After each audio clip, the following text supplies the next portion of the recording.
One final question. I think a lot of us would like to know this, and no one's mentioned it yet, but what can you tell us about the possibility of an iRobot sequel?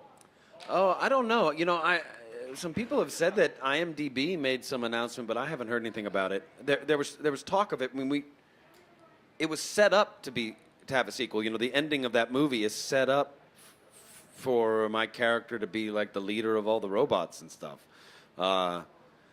But they couldn't make it for a while, but there was some contractual thing with the director and even the guy who wrote it wanted to do it. I talked to Will one day. It just happened he was in New York when I was doing a play, and he was doing I Am Legend, and I went down to the set, and we talked about it, and he said it wasn't going to happen. He said there was even a script. They wrote the script, but it couldn't be made.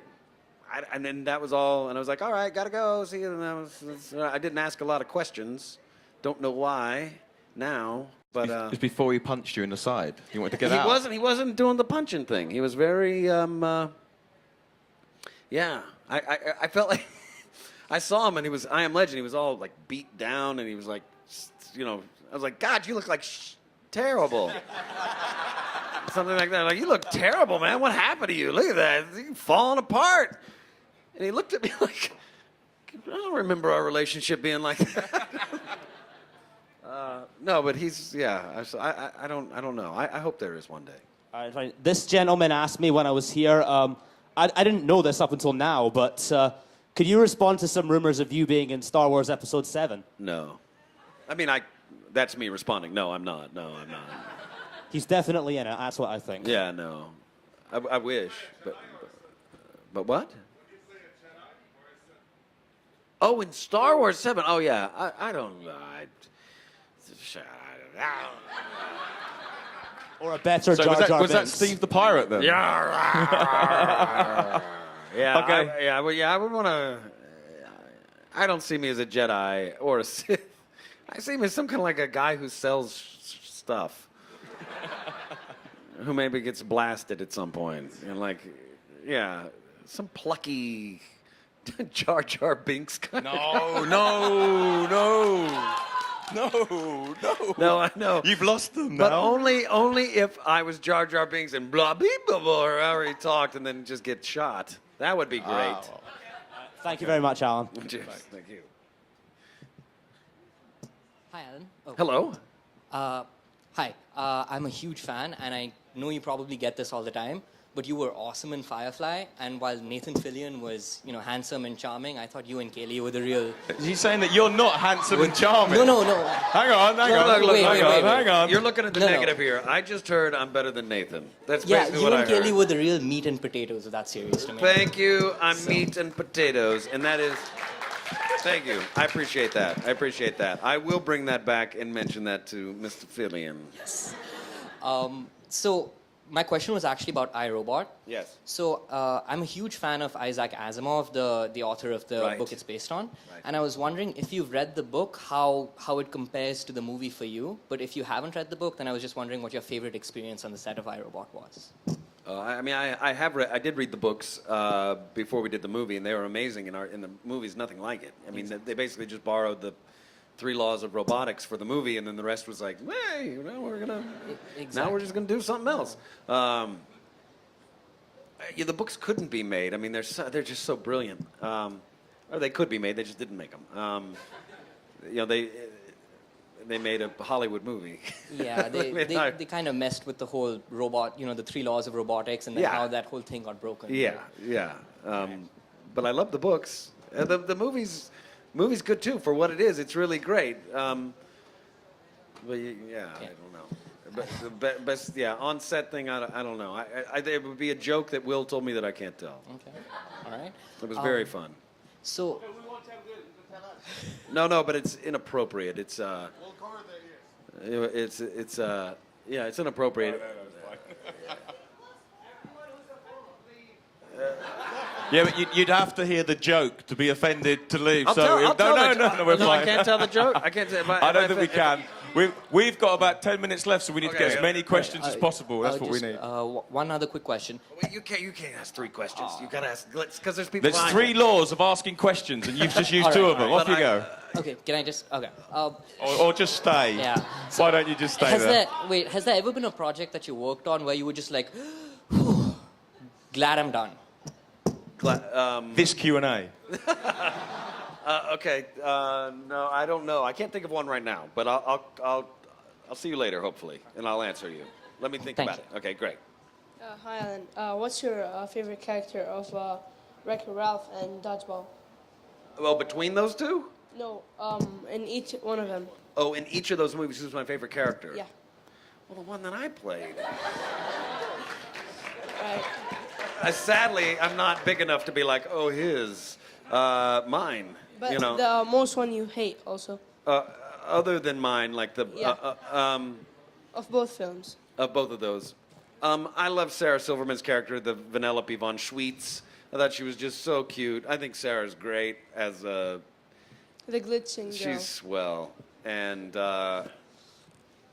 just I don't know. So she was great. I like Sarah, and Dodgeball. and then in Dodgeball. Whew, I don't know. You know, I liked Patches Houlihan.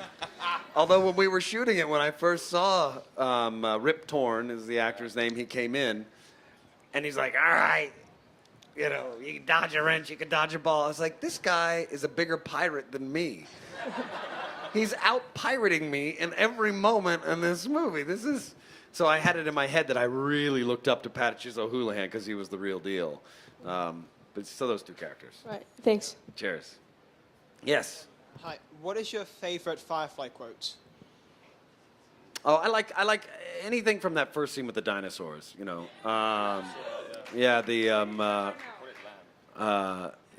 This is the fertile land, and we shall thrive, and we shall call it this land.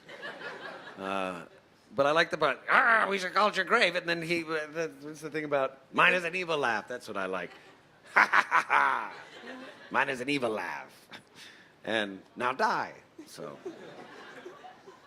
Hi, Alan. Hello.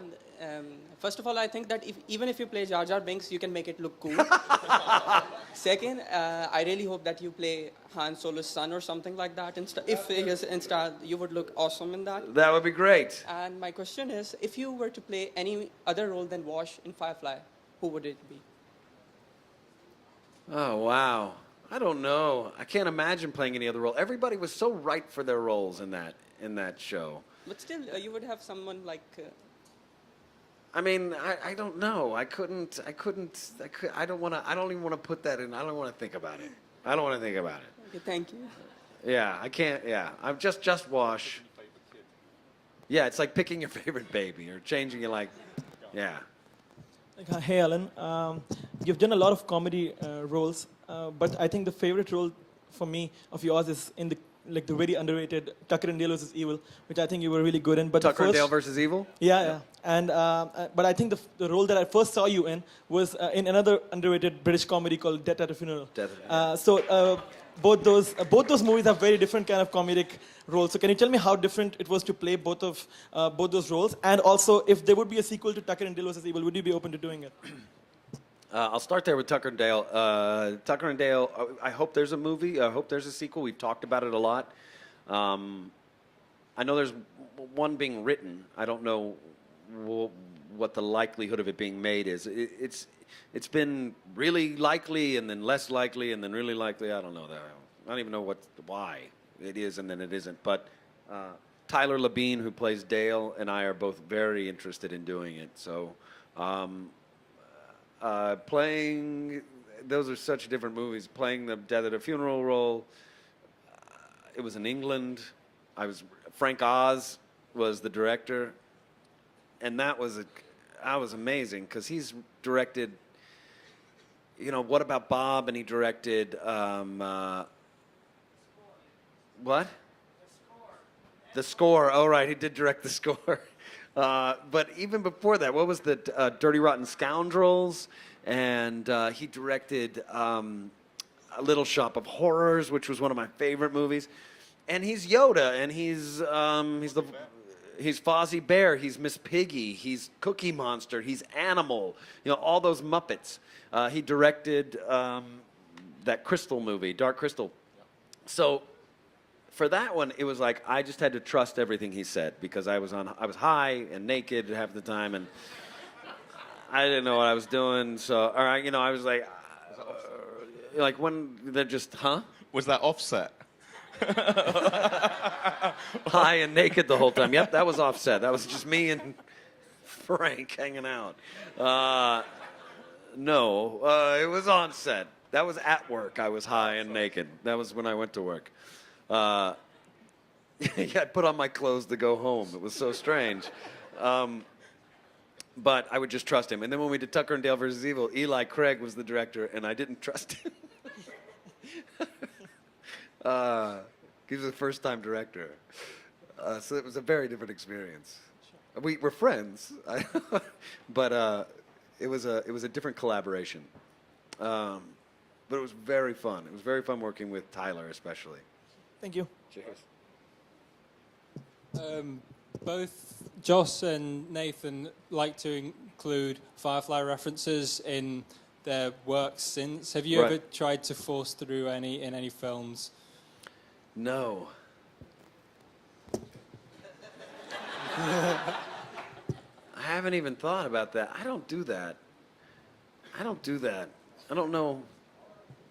Yeah, I don't know why. I just leave Firefly to Firefly, and I'll do the other stuff. I mean, if I do, I hope one day to do a Castle episode. We've tried to do Castle episodes in the past, and we were going to do one this last season that looked really good, and then my schedule and his schedule, the TV shows didn't work.